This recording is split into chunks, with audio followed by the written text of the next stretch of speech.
pangyayari talaga sa buhay natin na hindi natin makakalimutan, lalo pa kung ito ay tumatatak sa ating puso at isipan. Magandang umaga po sa lahat. Ako nga pala po si Mario, Tubong Quezon Province. Ang kwentong isinulat ko ay patungkol mismo sa karanasan ko noong ako ay bata pa. Bali noong hindi pa ganoon kabukas ang kaisipan ko sa mga bagay-bagay.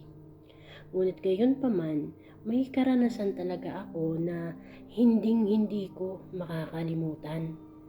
Masasabing isa ako sa mga patutuo na talagang may mga nilalang sa mundo na hayok sa laman. Noong una, ayaw ko din maniwala. Pero maging ang nanay ko ay makakapagpatunay ng kaganapang hindi ko lubos akalaing mangyayari. Hindi ko hawak anuman ang isipin ng mga makakakinig ng karanasan kong ito. Ngunit ang nais ko lamang ay maibahagi din ang kwentong naway mapagpupulutan ng aral, lalo pa ng mga mahihilig makinig ng istorya patungkol sa mga aswang. Bale, sa edad na 15, kinakailangan ko ng disiplinahin ang sarili ko. Kinailangan ko na ding magising ng maaga para mag-asikaso ng lahat sa munting bahay na inuupahan namin noon. Kasama ko ang nanay Neri ko at tiya Ason ko. Ang totoo, hindi ko talaga kilala kung sino ang tatay ko. Ang sabi lang sa akin ng nanay ko noon, nagtatrabaho daw ang tatay ko sa isang shop sa Manila at aksidente lang daw na nabuntis niya ang nanay ko. Tubong Samar po ang nanay ko, ngunit napadpad sa lugar ng Quezon dahil na din sa mga kaganapang hindi niya maihayag sa akin. Dahil daw hindi pa arok sa pag-iisip ko kung kaya't hindi na lang din ako namilit kay nanay na magkwento siya patungkol sa kanyang mga nakaraan. Bata pa lang ako, marami na din akong naranasang hindi ko kayang balikan. Namana ko yata ang pag-uugali ni Nanay Neri. Yung gusto na lang mabuhay sa pangkasalukuyan na hindi na inaalala pa ang mga kahapon. Pero dahil sa kagustuhan ko ding maibahagi ang istoryang sinulat ko pa ang kabuuan kasi baka hindi pang horror itong malalatag ko. Ayaw ko pa naman ang masyadong madrama sa buhay. Bali, sinanay ako ni Nanay Neri na magbanat ng buto ng murang edad. Ayon kasi kay nanay, walang ibang aasahan para mabuhay kaming mag-ina. Bagkus kinailangan naming maghanap ng paraan para man lang maitawid ang gutom. Halos lahat ng pwedeng pagkakitaan ay pinasok ko na basta sa legal na paraan. Samantalang isang GRO naman sa isang bahay aliwan ang nanay at ang tiyahin ko. Sa mata ng iba, napakababa ng trabaho ng isang mananayaw. Pero hindi ko yun iniisip. At lalong hindi ko kayang husgahan ang tiya at ang nanay ko dahil lang sa kanilang trabaho. Halos gabi-gabing naka-duty ang dalawa at madaling araw na din sila kung umuwi. Sa umaga naman, mas nauuna akong bumangon. Maaga pa lang, lumalabas na ako para bumili ng pandesal sa tindahan ni Lolo Duro. Suki niya ako kaya malapit ang loob ko sa tindero ng panaderya. Bago pa man sumikat ang haring araw, naihanda ko na ang lahat ng kakailanganin sa pamamahay namin. Dala kasi ng puyat ang nanay Neri at tiya Ason ko, kaya natutulog lang sila maghapon. Kung kaya't bago pa man ako umaarangkada sa pagrarakit, sinisigurado ko muna na may makain ang dalawa sa bahay. Madalas kasi hapon na din ako nakakauwi at wala namang nag-aalaga sa nanay at tiyahin ko pag wala ako. May maliit akong kariton na kung saan ginagamit ko sa pangangalakal ng dyaryo, bote at mga bakal. Kung minsan ginagamit ko din ito kung may gusto pa akong hakutin o di kaya'y may magpahakot ng tubig sa akin. Bandang 7:00 noon ng umaga, habang nagtutulak ako ng kariton, hindi ko inaasahan ng mangyayari. Isang kaganapan ang nagpakilabot sa akin. Napadaan kasi ako sa isang eskinita na may kumukumpol na mga tao. Mayroon pang nakapalibot na mga pulis at mga tanod sa lugar. Napasilip ako ng bahagya. Aalamin ko lang sana kung ano ang nangyayari. Napaatras ako nang makita ko ang nagkaalat na mga pira-pirasong katawan ng isang babae. Halos hindi ako makagalaw nung makita ko ayon. Halos hindi din makilala ang pagmumuka ng babae dahil animoy nilapa ito ng kung anong mabangis na hayop. Wakwak pa ang tiyan na para bang tinanggalan ito ng lamang loob. At mga abante pa sana ako nang may biglang humawak sa braso ko. Si Lolo Doro pala, bahagya niya akong hinila palabas ng lugar. Ayon kasi sa kanya, hindi pwede ang katulad ko sa lugar, lalo pat napakasensitibo ng mga kaganapan. Dagdag pa ni Lolo Doro na di umano'y hindi maganda para sa akin ang makakita ng ganoong eksena. Wala naman akong nagawa kundi ang sumunod kay Lolo Doro. Bigla ko din kasi naramdaman ang takot, lalo pa nung biglang hawakan ng isang pulis ang mga pira-pirasong parte ng katawan ng babae na kumalat sa lugar. Samantalang si Lolo Doro naman ay panay sambit ng mga kataga na wari hindi ko naman iyon maintindihan. Hindi ko naiwasang tanungin siya kung ano ang kanyang mga sinasabi. Lolo Doro, may sinasabi ka po ba? Grabe, nakakakilabot. Sino kaya yun, Lolo? Kilala mo po ba yun ang pumatay? Saka, parang hindi naman yata gawain ng kung anong uri ng hayop ang ganun. Kung meron man, anong klaseng hayop naman kaya ang lalapa sa kanya, Lolo?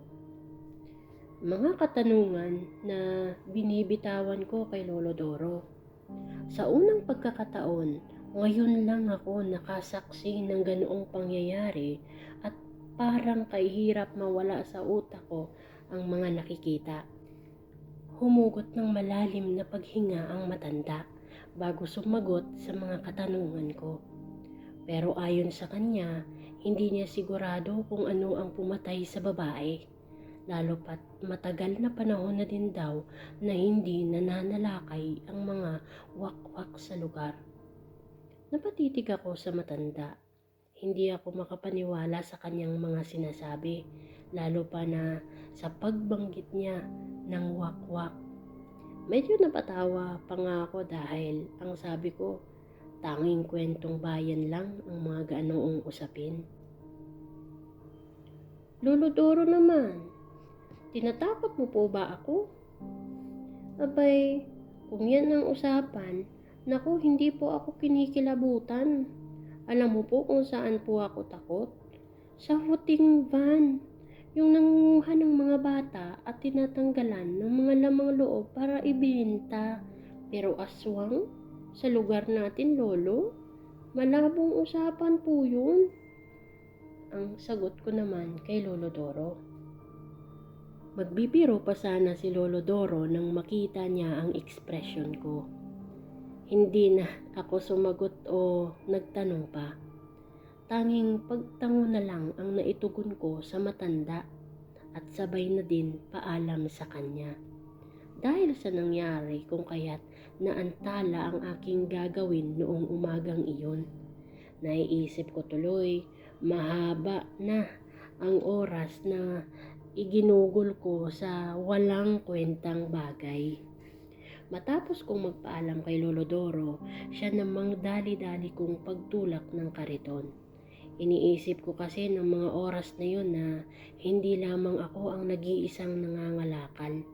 Marami pa kung kaya't kinakailangan ko ang maging maaga. Sa hindi inaasahang pagkakataon, may aling biglang tumawid sa daan. Dahil sa mabilis ang aking pagtulak ng kariton ay bigla siyang nasagi. Tumilapon ang ali dahil na din siguro sa malakas na impact. Bigla akong kinabahan. Wala namang katao-tao noong mga oras na yun maliban sa ali, kung kaya't dali-dali akong kumilos para sana alalayan siya. Ngunit akmang papatayuin ko siya nang bigla niya akong pinaatras. Nagulat ako sa naging sunod na galaw ng ali.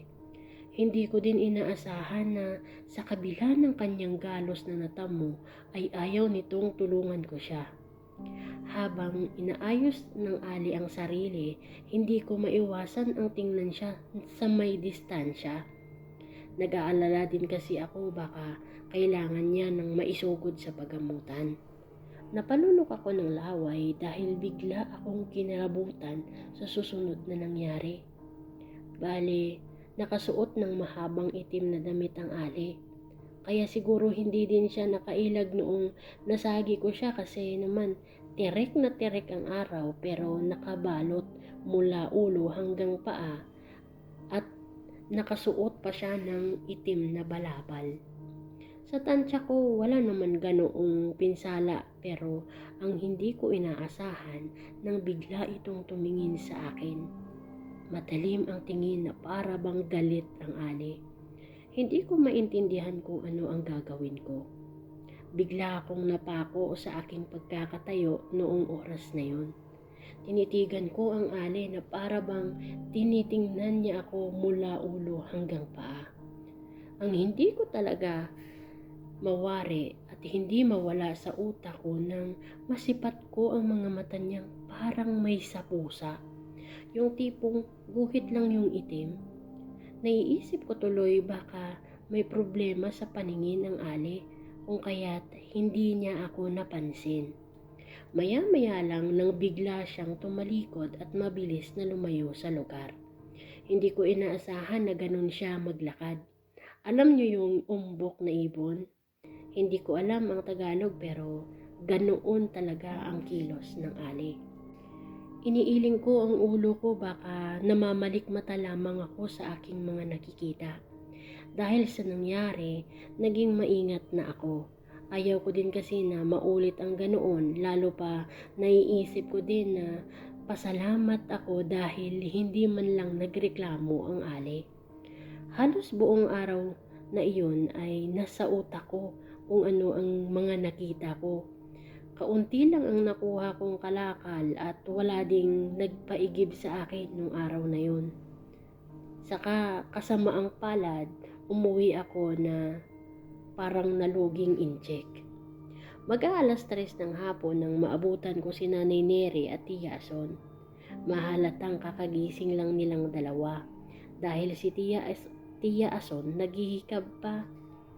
Napansin ni Nanay Neri ang aura ko kung kaya't lumapit siya sa akin at dinampin niya ang mga palad niya sa noo ko. Sinuri ng nanay ko ang kalagayan ko kung may lagnat ba daw ako o wala. Napapansin ko parang nabasag yung itlog mong bata ka. May masakit pa. Abay, anong oras na? Kasi hindi ka pa kumakain. Anong pakiramdam mo? May lagnat ka ba? Ason, tingnan mo nga to. May gamot ka ba dyan? O kung ano man ang pwedeng mainom ng batang ito, parang may lagnat eh. Huwag na po, Nay. Ayos lang po ako. Saka, hindi lang talaga maayos ang pakiramdam ko, Inay, dahil sa mga nangyari ngayong araw. Nakasagi po kasi ako ng matanda kanina. Kaya siguro parang kay malas ng araw ko ngayon. Siya nga po pala, may natagpuan na namang patay dito. Malapit lang sa atin. Sabi ni Mang Duro, gawa daw yun ng aswang. Yung wak-wak daw, Nay. Ang sabi ko naman sa nanay ko. Napatawa ang dalawa sa sinabi ko. Maging ang mga ito kasi ay hindi maniniwala sa usaping aswang, lalo pa gabi-gabi silang dalawa na nasa labas. Napayuko na lang ako dahil parang nakaramdam ako ng hiya sa paglalatag ko ng kwento. Inabutan ako ni Tia Aso ng basong may tubig. Ayon sa kanya, inumin ko daw yun muna, baka daw kasi nabibigla lang ako sa aking mga sinasabi. Maya-maya pa at naglatag na ito ng mga plato sa mesa. Maging silang dalawa kasi ay nagutom na din. Gusto ko po sanang ikwento sa kanila ang patungkol sa matandang nasagi ko, pero sabi ni nanay kumain na lang daw muna kami. Baka daw kasi sumama ang pakiramdam ko dahil nalipasan ako ng gutom. Habang kumakain, biglang nasuka si Tia Ason. Patakbo itong pumasok sa banyo at pakiwari hawak-hawak niya ang tiyan. Napakunot noon naman si nanay at hindi nito maiwasang magtaka at manermon sa kapatid. Antabayanan niyo po ang karugtong ng kwento. Maraming salamat po sa mga nagpi-play at magpi-play pa ng video. And of course, huwag nyo na din po sanang kalimutan na mag-subscribe, mag-like at mag-comment po sa baba. Para po updated po tayo sa susunod pa na kwentong mailalapag sa channel na to. Maraming salamat guys and God bless. Babush!